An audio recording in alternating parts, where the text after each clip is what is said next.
السلام علیکم ورحمۃ اللہ تعالی وبرکاتہ۔ آج میں آپ کو بتاؤں گا کہ اگر مسجد یا مدرسہ کی کسی تقریب کا افتتاح کرنا ہو، اس میں تلاوت کا کیا طریقہ کار ہوتا ہے۔ یہ یاد رکھیں کہ محفل قرات کے اندر آیات کو لٹا لٹا کر مزے لے لے کر پڑھا جاتا ہے، لیکن جب کسی مدرسہ یا مسجد کی تقریب کا افتتاح ہو تو افتتاح ہی سمجھ کر آپ کلام اللہ کی تلاوت کریں۔ تلاوت زیادہ سے زیادہ 5 سے 7 منٹ کی ہو، تلاوت تسلسل کے ساتھ کریں۔ کسی بھی آیت کو بار بار ریپیٹ کرنے سے افتتاحی تقریبات کا اثر تو ختم نہیں ہوتا، لیکن لوگوں کی توجہ نہ ہونے کی وجہ سے قرآن کی بے ادبی کا خدشہ ہوتا ہے۔ تو کسی بھی افتتاحی تقریب کی تلاوت کیسے کی جاتی ہے، میں آپ کو وہ تلاوت سنواتا ہوں اور خود بھی سنتا ہوں۔ آئیے رہنمائی حاصل کرتے ہیں۔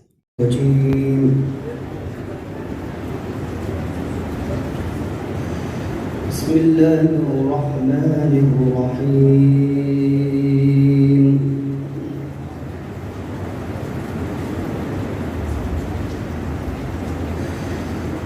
اللہ یصطفی من الملائکۃ رسلا ومن الناس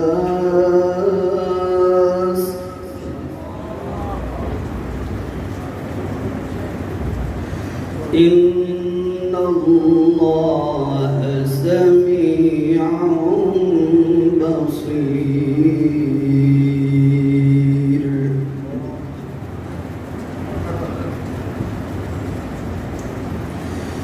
یعلم ما بین ایدیہم وما خلفہم وإلی اللہ ترجع الأمور۔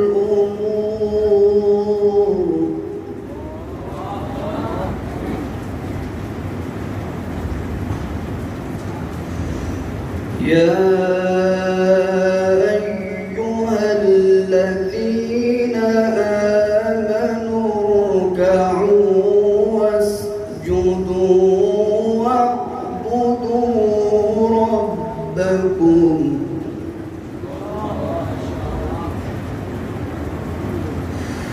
واعبدوا ربكم وافعلوا الخير لعلكم تفلحون وجاهدوا في الله حق جهاده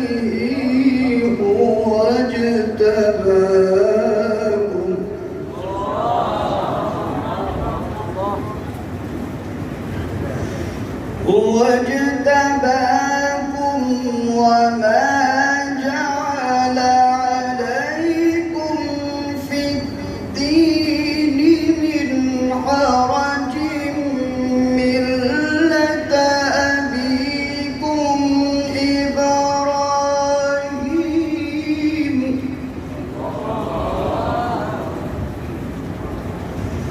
هو سماكم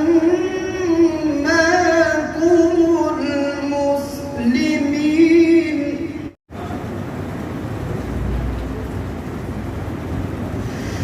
من قبل وفي هذا ليكون الرسول شهيدا عليكم وتكونوا شهداء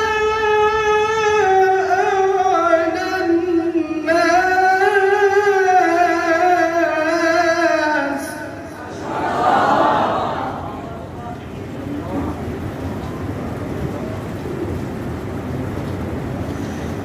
فأقيموا الصلاة وآتوا الزكاة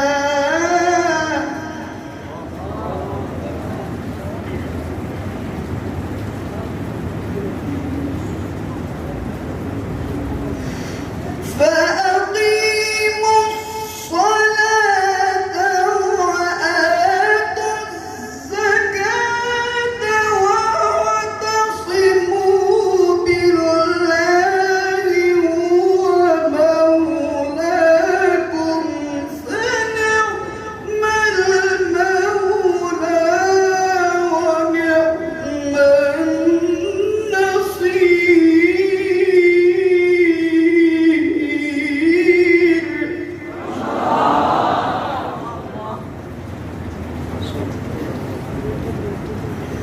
فنعم المولى ونعم النصير.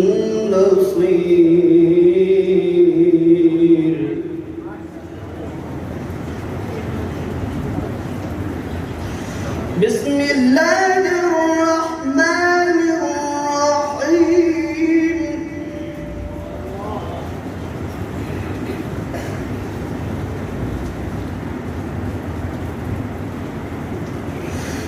الله أكبر.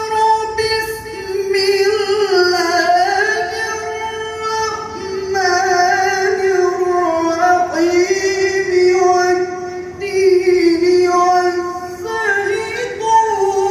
وطور سينين وهذا البلد الأمين.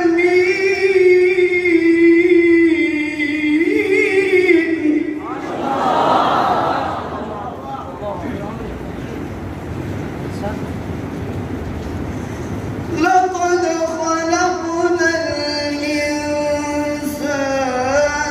في أحسن تقويم.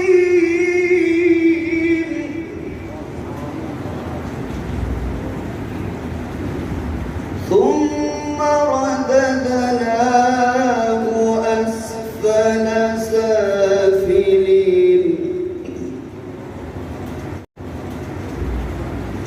إلا الذين آمنوا وعملوا الصالحات